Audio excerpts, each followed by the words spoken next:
Hello friends, আমি শুভম। এখন এই ভিডিওতে একটা অ্যানিমেটেড মুভি নিয়ে কথা বলবো, যার নাম মহাবতার নরসিমহা।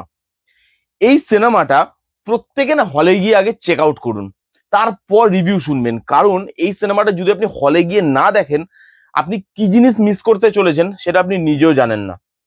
দেখুন, এর গল্পটা নতুন করে বলার কিছু নেই। ভক্ত প্রহ্লাদ, নরসিংহ অবতার, হিরণ্যকশিপু, যে গল্পটা আমরা ছোটবেলা থেকে দাদু ঠাকুমার কাছে শুনেছি বা কোথাও পড়েছি, সেটাই গল্প। সেই জন্য নতুন করে আর গল্প বলার কিছু নেই, আমরা মোটামুটি কম বেশি সবাই এই গল্পটা জানি। এইবার এই সিনেমাটা প্রত্যেকের জন্য দেখাটা কেন জরুরি, তার প্রধান কারণ হচ্ছে এই সিনেমার ভিজুয়াল। অ্যানিমেটেড একটা মুভি, হ্যাঁ, এবং এটা ইন্ডিয়ার একটা মুভি দেখছি, সেটা আপনার কোনো জায়গায় না ফিল হবে না। ভিজুয়ালি স্টানিং এই সিনেমাটা। কি লেভেলে গিয়ে ভিএফএক্স এর কাজ করেছে, কি লেভেলে গিয়ে অ্যানিমেশনের কাজ করেছে, সেটা আপনি বুঝতে পারবেন। এবার দেখুন, অনেকে কম্পেয়ার করবে যে ভাই হলিউড অ্যানিমেশন সিনেমার মতো এই সিনেমাটার অ্যানিমেশন কি হয়েছে, সেরকম তো হয়নি। সেটা পসিবলও নয়। কেন আমি বলি, যখন হলিউডে একটা অ্যানিমেশন সিনেমা হয় তখন সেখানে দেদারে টাকা ঠেলে দেয়। এইখানে সেই জিনিসটা সম্ভব নয়, বাজেটের একটা রেস্ট্রিকশন আছে।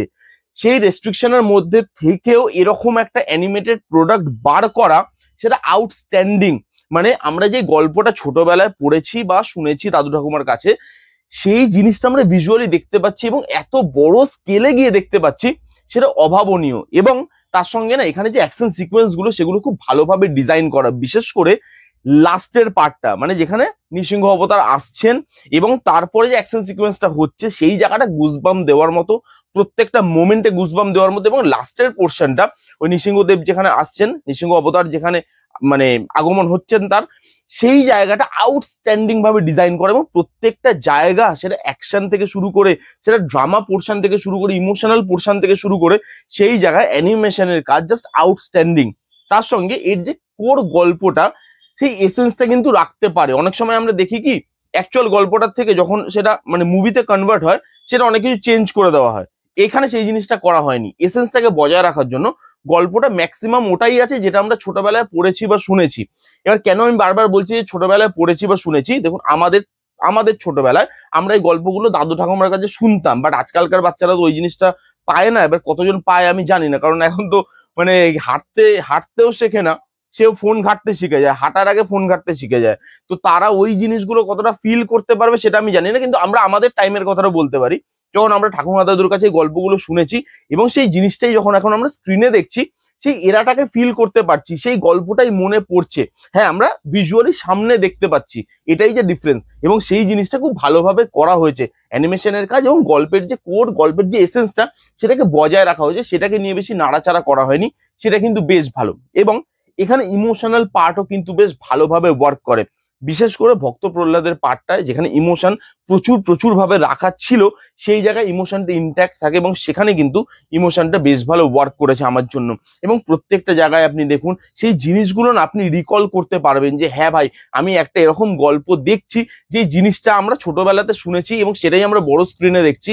এবং বড় স্ক্রিনে না দেখলে এই জিনিসটা না মানে আপনি জাস্টিফাই করতে পারবেন না এই এই এই পুরো সিনেমাটাকে। এটা এত লার্জ স্কেলে গিয়ে তৈরি করে, এটা আপনি বাড়িতে বসে টিভিতে বা ফোনে দেখলে না সেই জিনিসটা ওয়েস্ট হয়ে যাবে। বড় স্ক্রিনে ভালো সাউন্ডে দেখুন, তাহলে এটার মজাটা বুঝতে পারবেন যে কেন আমি এত বেশি করে লোকদেরকে বলছি বা আপনাদেরকে বলছি যে যান এটা হলে গিয়ে দেখুন। এবং যখনই কোনো অ্যানিমেশন মুভি আসে না, তখনই যেরকম অ্যানিমেশনটা ইম্পর্টেন্ট, সেরকমই ভয়েস ওভারটাও ইম্পর্টেন্ট। এখানে প্রত্যেকটা ক্যারেক্টারে যে ভয়েস ওভার দেওয়া হয়েছে, সেই ভয়েস ওভার গুলো ভালো ইম্প্যাক্ট ফেলতে পারে। সেই ভয়েস ওভার গুলো আপনি যখন শুনছেন, তখন আপনি যদি চোখ বন্ধ করেন, তখন আপনি না, যদি আপনি স্ক্রিনে নাও দেখছেন, ধরুন ধরুন স্ক্রিনে চলছে না, আপনি শুধু ভয়েস ওভারটা শুনে ইমাজিন করতে পারবেন যে স্ক্রিনে কি চলছে। এত সুন্দর ভয়েস ওভার করা হয়েছে, দেখতে তো ভালো লাগছে, এবং যেহেতু ভয়েস ওভার এতটা ভালো, সেহেতু সেটা শুনতেও ভালো লাগছে। এবং সবকিছু মিলিয়ে না জিনিসটা খুব কম্প্যাক্ট, পুরোনো এরাটাকে ফেরাচ্ছে, ইমোশন ইনট্যাক্ট আছে, গল্পের যে কোর ভ্যালু, সেই ভ্যালুটা মানে একদম ইনট্যাক্ট রেখেছে, সেই জন্য এসেন্সটা ইনট্যাক্ট পাওয়া যায়। তার সঙ্গে এখানে যেভাবে ভিজুয়ালি কাজ করা হয়েছে, সেই জিনিসটা খুব ভালো। প্রত্যেকটা জিনিস এখানে সত্যি সত্যি বলছি খুব ভালো। এই সিনেমাটা মানে এতটা ভালো হবে সেটা আমি যাওয়ার আগে অব্দি বুঝতে পারিনি, গিয়ে বুঝতে পারলাম যে ভাই কি সিনেমা দেখতে এসেছি। এবং লাস্টের ওই ওই মানে নৃসিংহ অবতারটা যখন আসবে, তখন সিরিয়াসলি আপনি মানে আপনি ইমোশনাল হয়ে যাবেন, আপনার গায়ে কাঁটা দেবে, আপনারা মনে হবে যে ভাই কি হচ্ছে স্ক্রিনের সামনে, এটা ইন্ডিয়ান প্রোডাক্ট ভাই, দেখে তো মনে হচ্ছে না। এত সুন্দর, প্রত্যেককে আমি হাইলি রেকমেন্ড করব, যান গিয়ে এই সিনেমাটা অবশ্যই হলে গিয়ে চেক আউট করুন। এই ছিল মহাবতার নরসিংহা বলে সিনেমাটার রিভিউ। কারা কারা দেখেছেন এবং আপনাদের কিরকম লেগেছে কমেন্ট করে জানান। যারা যারা দেখেননি, কেন দেখেননি, কি করছেন, যান হলে গিয়ে সিনেমাটা চেক আউট করুন এবং বাড়ির বাচ্চাদেরকে নিয়ে যান, কারণ বাচ্চাদের না এই গল্পগুলো জানাটা খুব জরুরি। তাই ঘরে যদি বাচ্চা থাকে, বাচ্চাদেরকে নিয়ে আপনারা এই সিনেমাটা দেখতে যান, আউটস্ট্যান্ডিং ভাবে এনজয় করবেন, বাচ্চারাও এনজয় করবে এবং আপনারাও যারা বড়রা তারাও কিন্তু এনজয় করবে, ইকুয়ালি এনজয় করবে। এটা এরকমই একটা সিনেমা হয়েছে, সবার জন্য এই সিনেমাটা বানানো, আউটস্ট্যান্ডিং একটা সিনেমা।